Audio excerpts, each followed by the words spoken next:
Welcome everybody to another episode of What's NXT for January 30th, 2019. I'm of course your host, the Rated R reviewer Stefan Osborne, joined as always by the General Jerry Slaughter. Good evening, wrestling fans. And tonight we have an episode of NXT that is 2 matches deep.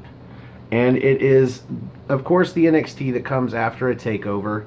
So we've got nothing but dark matches from Saturday's NXT TakeOver. Absolutely no fallout from it until next week. And we knew we were getting these 2 matches going into this show, but we didn't know that this was going to be all we got. And it almost really is all we get. Other than a few vid packs from the pay-per-view, recapping all the matches, and we got some interviews post-match. What I do like about this show is it doesn't seem to be interfered with footage from Full Sail like they tend to try to do. Yeah. Like with some of the interviews or backstage segments, they don't happen at the pay-per-view. In this case, everything that we saw tonight actually happened in the dark at the pay-per-view. Yes. Before we get into the show, though, we do want to shout out a plug to tomorrow's episode of the NXT party, where we are going to have Colin the Cleaver Andrew. We worked not hard at all on that nickname, but I think we really like it. Yes. And we hope Colin likes it as well. We told him he'd have a proper British nickname, and I feel like Cleaver might be a proper British nickname. I don't know. I like it. I like it, though. Yeah. We were going to go with Battle Axe, but that didn't really like. But the Cleaver. Colin the Cleaver. Sounds good. So, we're going to have that tomorrow. We are also going to have Noah Foster, I believe, scheduled to be on the screen as well. So, there will be 4 of us reviewing NXT UK, which is bound to be a hell of a lot better show than what we got tonight out of NXT. I know I should excuse it because it's the fucking pre-show, the dark match, the shit that happened before NXT TakeOver. They're giving it to us now, 4 days later, and I should excuse it, but I can't.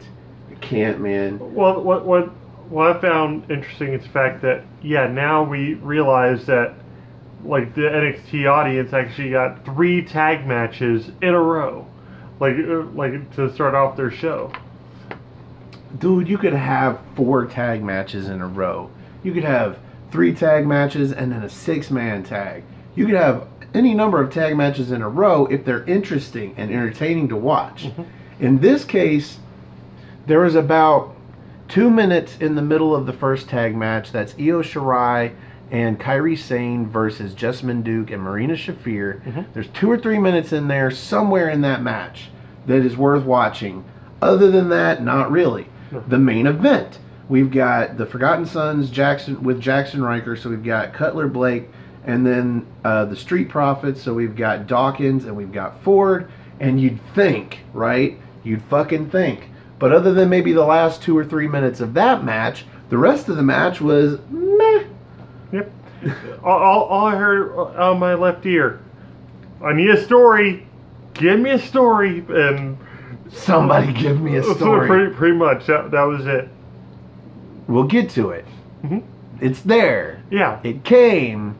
And then it went, and that was it. And so let's start with the first match of the night, because my biggest peeve about this match is that Jessamyn Duke and Marina Shafir again didn't get to go over. They looked a hell of a lot better than they did the first time we saw them.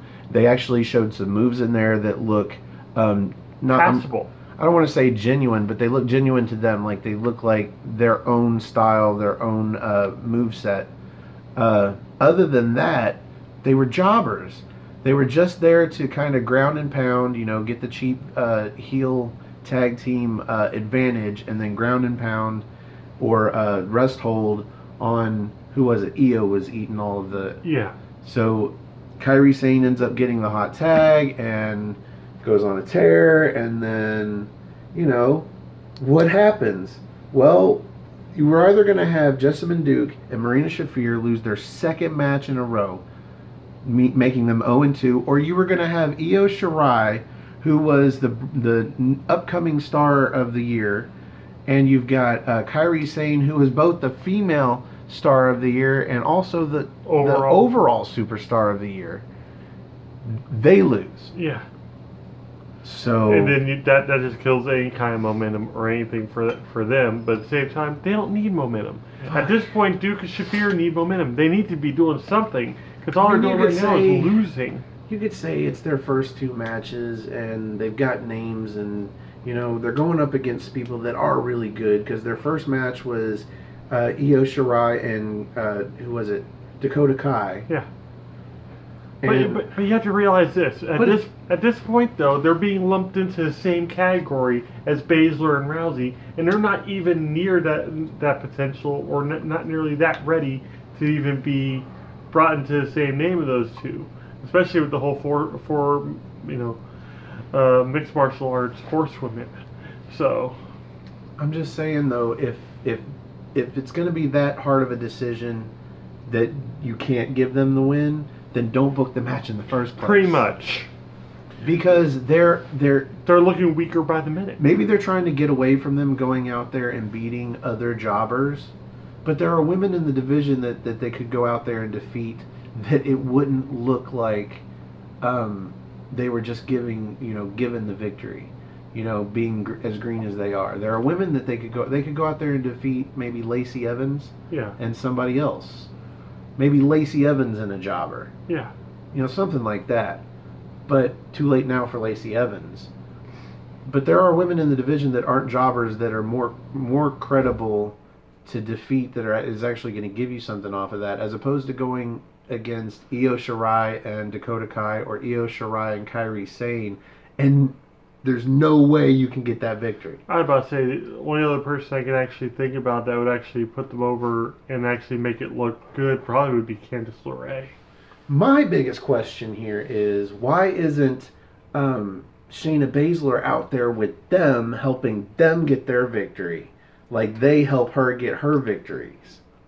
Well, like for this match, naturally, it's because she was preparing for her match with Bianca Belair and just sitting back in the backstage. Fucking A bullshit. No, I know, but that's wrestling logic, They're her cronies, and she should be taking care of them. I'm just saying, and maybe that's part of what it's going to boil down to. Does Scar take care of the hyenas? No. In order to get Shayna Baszler off the roster and into the main roster without having to be stuck there with Marina Shafir and Jessamine Duke, maybe you have a falling out of sorts. Yeah. But that just completely kills the MMA horsewomen versus the. But that's how you have Jessamine Duke and Marina Shafir beat Io Shirai and Kairi Sane without looking bad. Yeah. Those two can be protected because Shayna Baszler causes some sort of fluky, fucked up win. Heel win. You have to kind of wonder if there's going to still be a 6-man or 6-woman tag between, once Dakota Kai gets healed up.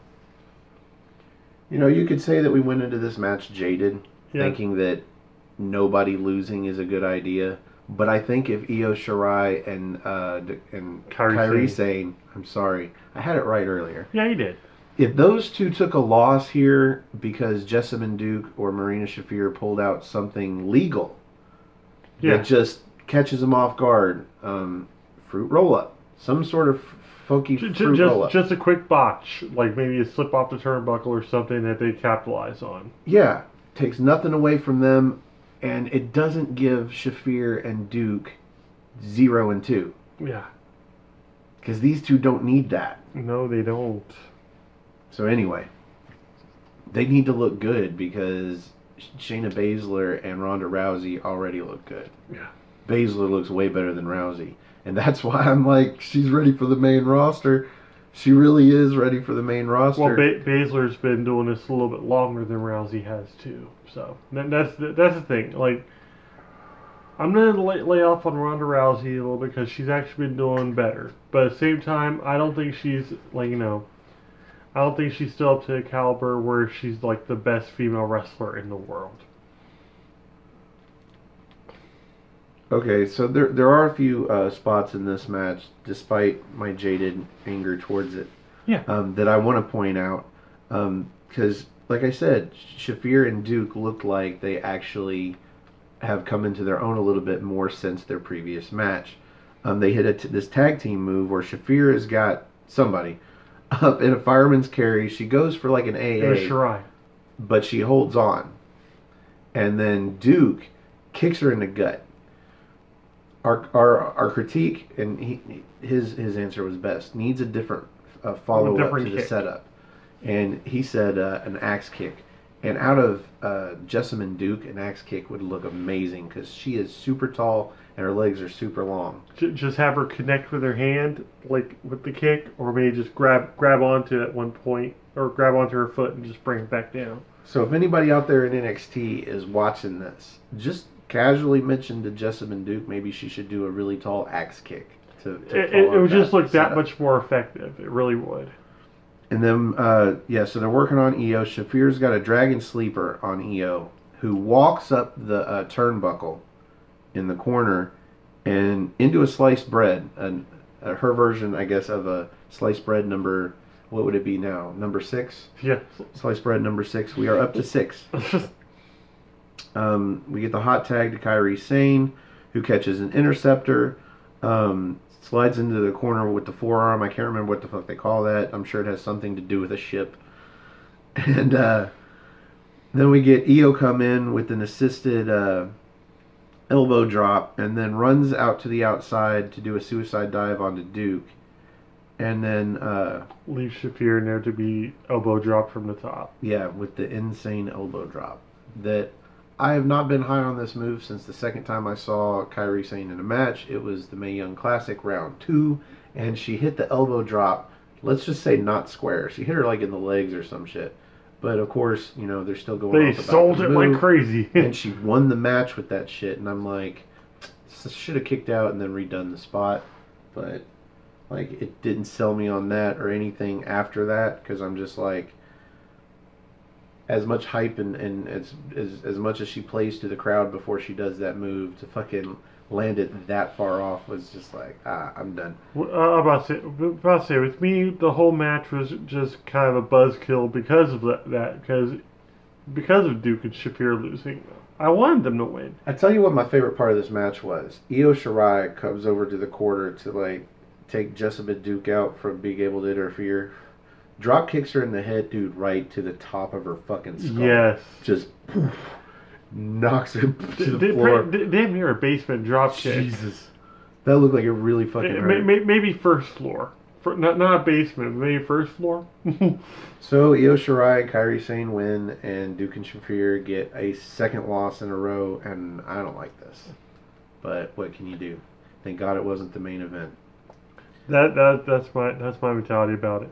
So up next we get a video package recapping Gargano versus Ricochet for the North American Championship, and then an interview with Johnny Gargano after said match and his victory. There's a trend here. Yep. But let's start with this one. What do you think about the interview? Like, well, pretty much like he said exactly what he was going to say. Like, he pretty much told people he's going to walk in to take over and take the belt, and he did. But he's doing it in such a robotic voice. He sounded like, I mean, I'm sure he was winded. This is probably after the match, but before he came out and joined Ciampa, so she had. No this is directly after a match. You can tell because when he came out and joined Ciampa at the end of the show. But yeah, he sounded like he had Kane's voice box vibrator thing. Mm-hmm. Yeah, he sounded like Ned Kerplansky. So. Now we get a video package for the Women's Championship match, Bianca Belair versus Shayna Baszler, and an interview with Bianca Belair after the match. We had already seen this on WWE.com because I actually played it because, yeah, Sam Roberts made some comments at the pre-show about Bianca Belair pretty much not being ready and wasn't takeover worthy. Was not takeover worthy. He was spilling tea, man. So basically, she responded with kiss my ass. So I'm wondering if that's actually going to be something that's going to keep on going. Maybe Sam Roberts will actually show up on NXT. Who knows? But I've already made it known that what is it? Him and the other dude. I can't remember his name. McPhee, I think it was. But McPhee, yeah, something like that. but they need to be on some sort of WWE broadcast because they're just brilliant together. Well, you mean more because they were technically on one, the pre-show for NXT, which is odd. Yeah. To have a pre-show for NXT when there's nothing on it. In this case, we actually had the announcement of the winners for all the year-end awards and shit, but for the most part, I don't think there's a need for an NXT pre-show if you're not going to have a match. I was about to say, you have enough video recaps. The only people that didn't get a video recap or video package for that was the tag match. But they do that during the pay-per-view. They do that during TakeOver. That's what takes up part of the 30 minutes that each match gets. 5 matches, 2.5 hours. Each segment gets 30 minutes. A lot of that is a video package. Then you've got your ring entrances. Then you've got your 15-minute match, maybe. Yeah. So, up next, can you guess? Video recap of Matt Riddle versus Cassius Ohno at TakeOver. And then afterwards, and by this point we're catching on. We know that there's going to be an interview with somebody, we're just hoping... I thought it was War Raiders versus Undisputed Era before that. You know what? I probably forgot that fucking note. So yeah. So that happened. Yeah, they had the they spoke to new tag team champions. Pretty much the war is over. The raid is on. Just a bunch of hokey stuff, pretty much. I'm gonna have to add that to my notes for posterity. Yeah. But yeah. So that we got the recap, and then we got the interview with the War Raiders. Mm-hmm. Then we get the recap, and then we get the interview with. And he was hoping for Cassius Ohno. I'm like, yeah, fuck anything but Matt Riddle. I don't want to listen to Matt Riddle again. And I'm like, how about Keith Lee? Let's listen to Keith Lee. Where's Coda Reeves at this point? Can we talk to him? Somebody. But no.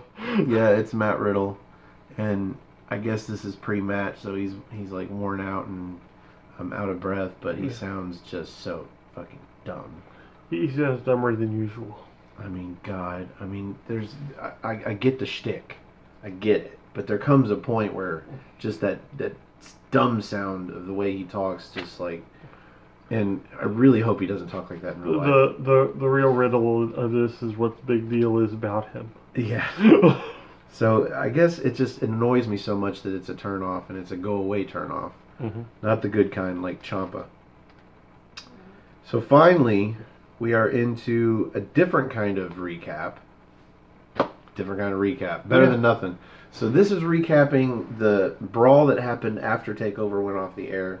The 6 men that were in it, let's see, we've got Velveteen Dream, we've got Tommaso Ciampa and Johnny Gargano, and then Adam Cole comes out, and then Aleister Black comes up the ramp from the match, and then out comes... Ricochet, out of nowhere.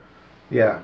So this is the 6-man tag we're going to get. We're going to get the heels versus the faces. Somehow Johnny Gargano ends up on the heel side.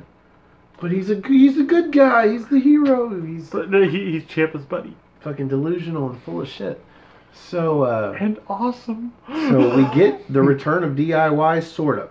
Yeah. During halftime at the Super Bowl, where Jerry and I will be at work. DIY with a baby. Yeah. So I'll watch that when I get home, probably. Probably. If I'm not like passing out after a 12-hour shift. I was about to say it's going to be available on YouTube, on Twitter, everywhere. Watch it during break. Mm-hmm. I'm sure it's probably only like a 10-minute match, so that would work. Mm-hmm. So finally, we are on to the main event, which is actually a match. Thank God. Thank God it wasn't like the last episode, or was it the first episode after the New Year or whatever? 2-hour long. Oh, no. Okay, let's not speak of that episode. No. Worst episode ever. This at least had 2 matches, and we like the Street Profits. We more than like the Street Profits at this point. Like, there are Fabian and Eichner of NXT, like the regular brand. Yeah. Because they're consistently entertaining. I like the dynamic with the, the athleticism of Ford, and I like the strength of Dawkins. So it's really cool, like... And they're funny. They're funny. They're naturally funny. It's not like shtick, or it's not like we didn't get a slap. We didn't get a slap in this one, which kind of disturbed me a little bit. We learned from the last time. But we've got the Street Profits, Angelo Dawkins, Montez Ford versus the Forgotten Sons, and in this case, the tag team that we normally get. We've got Steve Cutler and Wesley Blake, but we've got Jackson Riker on the outside, who has been doing fucking nothing lately in their matches, and the very least, yeah, we finally get Jackson Riker interfering. Mm-hmm. But before we get there, let's rewind to the beginning of this match. Because they take off their jackets, and by they I mean the Street Profits, and their nipples are showing. And this is no big deal, because the Forgotten Sons, neither one of them are wearing tops. Their whole chests are showing, right? But no, not their nipples are showing and very highlighted with these tops that come off of rings in the center that just come down and bring their nipples up, and it's very weird looking. Yeah, it's very weird looking outfits, because usually they come out in these really cool, like, at least Dawkins wears, like, the beater and the yellow and black tights, and then, like, Ford, he doesn't wear any kind of top, he just wears the long trunks, or the long tights, so for them to be wearing something that looks like you'd see, like, in an Academy Awards or something, it was weird. It looks like these tops were, like, designed to showcase their man boobs. Of course, Montez Ford doesn't have really much of man boobs, but it's like they're meant to come down and hold them up. What he does have. Dawkins jiggled. It's a weird thing to nitpick about, but if you see these outfits, you'll understand what I'm saying, because I get the idea. There's a way that they could have cut it further down to where you'd have the same idea without it cutting across the bottom of the nipple. Yeah. But anyway. I think they just wanted to wear something different because it was a takeover, but at the same time, ooh, bad fashion choice. So I've got a few notes on this match. Most of the beginning of it was just, the heels, Cutler and Blake working over Montez. And rest holds and shit like that. But we had the Street Profits deliver this double flapjack, and I think it was Blake that they had, but they drop him on Cutler. Mm-hmm. That looked really cool. We had a buckle bomb by Blake onto Ford, but instead of the turnbuckle, we had Cutler in the corner bringing up both his knees. That was really cool. Then Blake rolls out and Cutler nails a pretty interesting looking move with the springboard backbreaker. So he springs his thighs, the back of his thighs, off of the top rope, and then comes back down and almost Uranagis him into a backbreaker across the knee. Roderick Strong probably jizzed in the back. You stole my joke. Hey, you steal my jokes on occasion. Yeah, I'm proud of it too. Because they're hilarious. They're not memes, okay? We're good. Once I'm sure that you forgot the joke, I'm like, hey, I'm going to remember this. One of these days we'll do one of those editor's notes, where you look back on it and I'll be like, oh yeah, by the way, that was Jerry's joke. That was Jerry's joke, yeah. We'll never do that, but you can assume sometimes out there, based on the conversations that he and I have when we actually watch the show, some of the jokes I make and some of the jokes he makes are the other person's joke, and we just let it go. So if you laugh at anything I say, just remember there's a chance that was Jerry's joke. Get that out of the way. Because, for real though, about half of this match was a joke. Yeah. The other half of this match was pretty interesting. We had some near falls that actually had me, okay, Street Profits are going to get this match. No. So we get a hot tag into Dawkins, who comes in fucking on fire. Yes. Just nailing shit. Like, some of his strikes reminded me of The Undertaker. Getting him in the corner. Oh, that and the pop-ups that he was doing. He was just tossing them up in the air and just letting them fall. And then Ford gets into the ring just to kind of take out the guy on the outside. I think it was Cutler. Yeah, on the outside. Cutler. Yeah, he does this. You want to call it a Tope Con hero, kinda, right? But he doesn't really run and jump over the top rope. He more runs into a standing jump, like a standing spring jump, and front flips over the top rope to the outside. And he got so much fucking air. He got more air than AJ Styles ever did off that Fosbury flop or anything like that. He just got mad air on it. He seems like he gets the kind of air off of a standing jump that most people, not even most people, really good high flyers get off of a springboard off the top rope. I was about to say stuff that like probably managers needs help with on NXT UK. He could probably just do just standing there on his own. So meanwhile, in the ring, Angelo Dawkins hits a spear onto Wesley Blake and near fall. Yeah. So then we get the Street Profits stack up. Oh, calls Montez Ford over. It's like, get up there. Montez grabs his like cup, splashes whatever's in there into his face, and just goes up to the top. And so we have Angelo gets, I believe it was Blake, Yep. up into an electric chair. So we've got a doomsday setup. Ford goes up to the top rope. Screams in his face. And then comes off the top with a blockbuster. Yes. This isn't the first time I've seen this move, but I don't think I'll ever remember anybody else doing it other than them, because this was amazing looking. It was very crisp and very flowing and just nailed beautifully. If there's any move of the night, I'm pretty sure that was it right there. So that should have gotten the pinfall, but we had Cutler come in and break it up. And then I think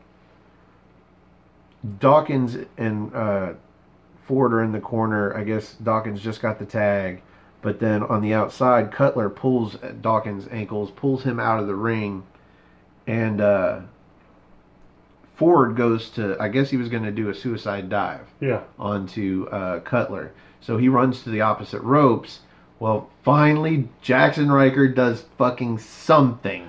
Pulls the ropes down. He does a lot, actually. Yeah, he gets the top rope, pulls it down, so Ford tumbles over the top rope to the outside. Then he actually picks him up and he fucking hits him. Yeah. And he puts him down, throws him back in the ring. Dawkins watches this. I don't know if he throws him back in the ring. Yeah, Dawkins is on the other side making eyes at Riker. Oh, Riker's making eyes at Ford is down. He doesn't get thrown back in. So, I guess Dawkins is going to deal with Riker himself, and he goes to go around the ring, and Riker's coming along with him, step for step. About 1 or 2 steps around the ring post, and here comes, who was it, Cutler? Yep. Cutler does a suicide dive, catches him out of nowhere, takes him outside, throws him back in the ring. We get the memory remains. Yeah. Odd name for a tag team finisher. Odd name for a finisher anyway. But the memory remains. Yeah. Which is a kind of a scorpion death drop with a middle rope double foot stomp to the gut on the way down. And the Forgotten Sons win because Jackson Riker finally fucking got involved. I guess because he finally needed to. That's what we were establishing right there, is the fact that the Forgotten Sons really haven't gone against anybody that established yet, and so they haven't needed Riker's help. So with the Street Profits, they actually needed assistance. They were in danger of losing that match at Takeover or at the pre-show thing, and yeah, if Riker hadn't interfered, chances are the Street Profits would have walked away with it, and we would have seen that Killer Frog Splash again. Man, those near falls that we got for the Street Profits, man, some of those moves were just fucking phenomenal. Mm-hmm. So I'm a huge fan of the Street Profits. We still would like a flag. I'll be alright with another match between these two teams, especially if the Street Profits can find somebody to come out and be in their corner with them. Maybe Keith Lee. Read my mind. Keith Lee, get him away from Matt Riddle, man. It's not just because they're all black. It's because you really want to see Keith Lee with them. He was honestly just the first name that popped up. But then, I mean, the fact that they're all 3 black, I mean, it completes the look. Yeah. I mean, they'd probably all match their matching outfits better, but either way, I would rather see Keith Lee than Matt Riddle. I don't know who else has got nothing going on. The pose they do at the beginning of the match where they come through a second rope would look really cool with Keith Lee standing in the background doing his pose at the same time. So I like that. Okay. Just better than Matt Riddle. Anything's better than Matt Riddle. Right now, yeah, I tend to agree. So, that's the end of the main event. I mean, because there's no aftermath here. There's no beatdown after they won the match. That's a little weird. Mm-hmm. You would think the Forgotten Sons would probably pick them up and do some more damage. Yeah, still be pissed about it. If anything, Riker should have gone after Dawkins. knowing full well he's down now at that point. They could have just like dove on like hyenas. But no. So, around these parts, we actually rate the main event and not the show itself. And thank God, because it could have gone either way. It could have been the women's tag match or their tag match. At least it was only 50 minutes. It wasn't like 58 or 59. Mm-hmm. And still only 2 matches. 'Cause fuck, 4 matches in 1 hour. That's all we ask NXT. NXT UK produces that 9 times out of 10. 4 matches in 1 hour. Mm-hmm. Even with an in-ring promo, you'll still have 4 matches in 1 hour. So, we rate the main event off of the general Jerry Slaughter's 5-star rating system. And Jerry, you always get to go first. So where do you put this main event? Coming off, like, knowing we have it's a dark match, and the fact that we already knew the build up to it and everything, and there is a little bit of backstory to it naturally. The Forgotten Sons not being mentioned during Street Profits is like running off of the tag teams of who they need to beat, who they're going to beat. For the Forgotten Sons to actually pull off the victory, that it kind of killed the Street Profits momentum a little bit, but I don't think it's going to kill it enough because they have such a strong fan base and whatnot, and the Forgotten Sons really did need to get a win. But overall on the match, I was entertained, naturally, but I still give it 3.5. Like, that's 3 mostly because Street Profits are in it, and that just puts it middle of the road for me anyway. But the fact that like Cutler and Blake, they had a little bit of like decent offense in it, but it was almost all Street Profits the entire match. So, but 3.5 just seems like awfully fair for me, especially after such a great takeover and everything. This was a good match leading into it because right after that you had the War Raiders versus Undisputed Era. So I see it as the tag matches kind of progress because the women's tag match, and their tag match, that was kind of middle of the road. So 3.5 would be for me. I would tend to agree with you, but you know me. They need to have a story. So really the only story that came into play was there right at the end where Jackson Riker finally got involved in one of the matches. They're heels. It should have been going on forever, but I guess, yeah, no need to when they can do it on their own, but now he needed to. Cool, sure, but in a match that was like 10 minutes long or more, like, that was like the last 60 seconds, and it's like, fuck that. So I'm going to go 3.25 stars. Because this match was, there at the end for the last 2 or 3 minutes, much better than middle of the road. Yeah. But, and Street Profits, absolutely. I was about to say, you had very little faith in this match going in until like the last 3 or 4 minutes of the match, and that's when it really started taking your interest. So I think 3.25 stars is more than generous. Oh, it is. So I'm just going to be more than generous and give it 3.25. But not my favorite match that I've seen out of either team.